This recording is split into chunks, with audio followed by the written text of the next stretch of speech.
Hi there, and welcome to A&P with Dr. O.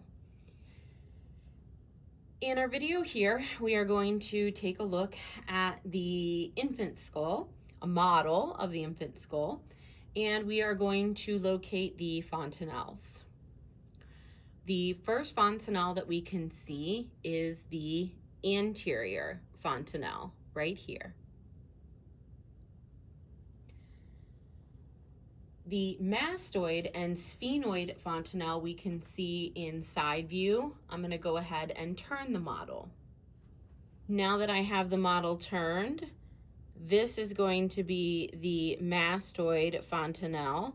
It is near where the mastoid process is going to be, so that will help you to identify the mastoid fontanelle. And then we also have the sphenoid fontanelle, which is going to be up here.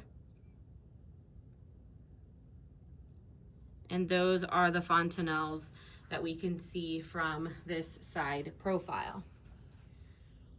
Once we have this posterior view of the skull, then we can see this posterior fontanelle.